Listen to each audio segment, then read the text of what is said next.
కాకినాడ నుంచి హర్యానా రాష్ట్రంలోని హిసార్ వెళ్లే నూతన రైలును Kakinada MP Tankella Uday Srinivas Kakinada town railway స్టేషన్లో జెండా ఊపి ప్రారంభించారు. అంతేకాకుండా కాకినాడ జిల్లాలో పలు రైల్వే అభివృద్ధి పనుల నిమిత్తం 683 కోట్ల రూపాయలతో జరుగుతున్నాయని, వాటిలో కొన్ని పూర్తి చేసుకోగా మరికొన్ని నిర్మాణంలో ఉన్నాయని అన్నారు.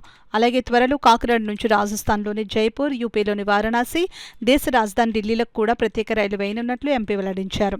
హిసార్ వెళ్లే రైలు 2705 కిలోమీటర్లను 56 గంటల పాటు ప్రయాణం కొనసాగుతుందని చెప్పారు. ఈ రైలు ప్రజలకు ఉపయుక్తంగా, ముస్లింలు పుణ్యక్షేత్రంగా భావించే అజ్మీర్ కూడా ఈ రైలు వెళుతుందని చెప్పారు. రైలుకు జెండా ఊపి ప్రారంభించిన అనంతరం టౌన్ రైల్వే స్టేషన్లో ఎంపీ ఉదయ్ శ్రీనివాస్ విలేకరులతో సమావేశం నిర్వహించి వివరించారు. కాకినాడ నుండి వెళ్లే ప్రయాణికులు అవసరాన్ని దృష్టిలో పెట్టుకుని రైళ్లను నూతనంగా ప్రారంభిస్తున్నామని చెప్పారు. షిరిడీకి వెళ్లే వారి కోసం మరిన్ని సీట్ల సంఖ్య పెంచనున్నట్లు వివరించారు.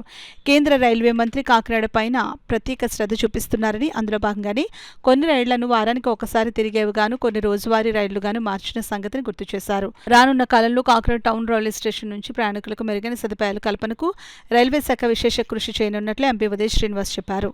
ఈ సమావేశంలో జనసేన నాయకులు ఆకుల Srinivas, Maccha Gangadhar, Bandi Sujatha, Battu Leela, Y Soni Florence, Jahnavi, Kakinada town railway station manager K Srinivasarao, CPI P Madhu, Samalkot CTT Subrahmanyam, Samalkot SSC M Ratnachandubabu, CBSR P Challarao, telecom JE K Pradyumna, TTI T Ratnasagar తదితరులు పాల్గొన్నారు. దీంతో పాటు ఇంకా షిరిడీ ఫ్రీక్వెన్సీని కూడా పెంచమని చెప్పి రిక్వెస్ట్ చేయడం జరిగింది. అండ్ రాజస్థాన్కి జోధ్పూర్కి వెళ్ళడానికి కూడా ఒక ట్రైన్ని రిక్వెస్ట్ చేయడం జరిగింది. అంటే ఈ ట్రైన్స్ రిక్వెస్ట్ అనేది కూడా మనకి నచ్చినట్టు, లేకపోతే అడిగినట్టు కావాల్సిన ప్లేస్ కాదు.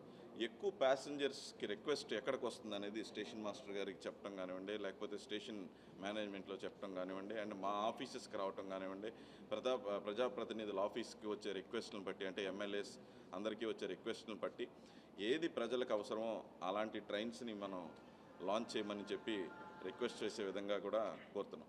ఈరోజు వెళ్ళిన హిసార్ ట్రైన్ ముఖ్యంగా అంటే హిసార్ హర్యానాకి, అంటే వ్యాపారం కోసం వెళ్ళొచ్చు, లేకపోతే ఎడ్యుకేషన్ కోసం వెళ్ళొచ్చు.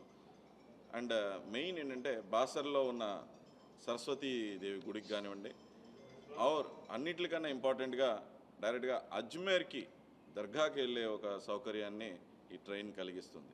అంటే मेरा हमारा मुस्लिम भाईजान को मैं बोलना चाहता हूँ कि ये ट्रेन अजमेर दरगाह को डायरेक्टली काकीनाडा पोर्ट से अजमेर दरगाह को जा सकते हो, आप वापस भी आ सकते हो, वीकली ट्रेन है हो. सो आपका अजमेर दरगाह का प्रस्ताव भी अच्छा होना चाहिए और इसके लिए हम कोशिश किया और कर भी दिए. సో ఇలాగా అజ్మీర్ దర్గాకి వెళ్ళటం కోసం, గుడికి వెళ్ళటం అండ్ ప్రయాణికులందరికీ కూడా వినియోగించుకునేలాగా ఈరోజు హిసార్ ట్రైన్ కూడా లాంచ్ చేయడం జరిగింది. రానున్న రోజుల్లో కాకినాడ ప్రజలందరికీ కూడా ఇంకా ఉపయోగపడేలాగా రైల్వే డిపార్ట్మెంట్ని ఇంకా డెవలప్ చేస్తానని చెప్పి మాటిస్తాను.